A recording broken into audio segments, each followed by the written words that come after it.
दुर्गा सप्तशती का अध्याय 7वां। आज चंड मुंड का वध हो। ऋषि कहते हैं, तदंतर शुंभ की आज्ञा पाकर वे चंड मुंड आदि दैत्य चतुरंगिणी सेना के साथ अस्त्र शस्त्रों से सुसज्जित हो चल दिए। फिर गिरिराज हिमालय के स्वर्णमय ऊंचे शिखर पर पहुंचकर उन्होंने सिंह पर बैठी देवी को देखा। वे मंद मंद मुस्कुरा रही थीं। उन्हें देखकर दैत्य लोग तत्परता से पकड़ने का उद्योग करने लगे। किसी ने धनुष तान लिया, किसी ने तलवार संभाली और कुछ लोग देवी के पास आकर खड़े हो गए।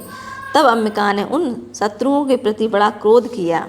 उस समय क्रोध के कारण उनका मुख काला पड़ गया, ललाट में भौहें टेढ़ी हो गईं और वहाँ तुरंत विकराल मुखी काली प्रकट हुई, जो तलवार और पास लिए हुए थे। वे विचित्र खड़ंग वांग धारण किए और चीत के चर्म की साड़ी पहने नर मुंडों की माला से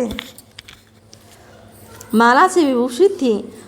उनके शरीर का मांस सूख गया था, केवल हड्डियों का ढांचा था, जिससे वे अत्यंत भयंकर जान पड़ती थीं। उनका मुख बहुत विशाल था, जीभ लपलपाने के कारण वे और भी डरावनी प्रतीत होती थीं। उनकी आंखें भीतर को धसी हुई और कुछ लाल थीं।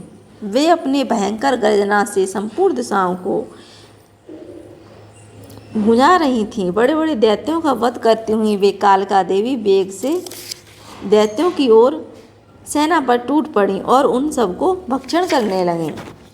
वे पार्श्व रक्षकों, अंकुशधारी महावतों, योद्धाओं और घंटा सहित कितने ही हाथियों को एक ही हाथ से पकड़कर मुंह में डाल लेती थीं। इसी प्रकार घोड़े, रथ और सारथी के साथ रथी सैनिकों के मुंह में डालकर उन्हें बड़े भयानक रूप से चबा डालती थीं।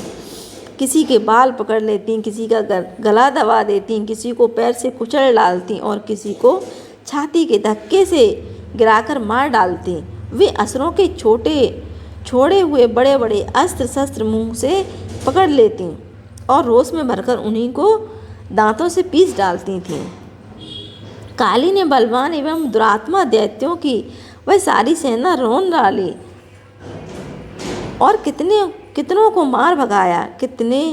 कोई तलवार के घाट उतर गए और खड़ग वांग से पीटे गए और कितने ही असुर दांतों के अग्रभाग से कुचल जाकर मृत्यु को प्राप्त हुए। इस प्रकार देवी ने असुरों की उस सारी सेना को क्षण भर में मार गिराया। यह देख चंड और उन अत्यंत भयानक काली देवी की ओर दौड़ा तथा दैत्य मुंड ने भी अत्यंत भयंकर बाणों की वर्षा से हजारों बार चलाए हुए चक्रों से उन भयानक नेत्रों वाली देवी को आच्छादित कर दिया। वे अनेकों चक्र देवी के मुख से समाते हुए ऐसे जान पड़ते मानो सूर्य के बहुतेरे मंडल बादलों के उदर में प्रवेश कर रहे हों। तब भयंकर गर्जना करने वाली काली ने अत्यंत रोष में भरकर विकट अट्टहास किया। उस समय उनके विकराल बदन के भीतर कठिनता से देखे जा सकने वाले दांतों की प्रभा से वे अत्यंत उज्ज्वल दिखाई देती थीं। देवी ने बहुत बड़ी तलवार हाथ में ले हम का उच्चारण करके चंड पर धावा किया और उसके केस पकड़कर उसी तलवार से उसका मस्तक काट डाला। चंड को मारा गया देखकर मुंड भी देवी की ओर दौड़ा। तब देवी ने रोष में भरकर उसे भी तलवार से घायल करके धरती पर सुला दिया।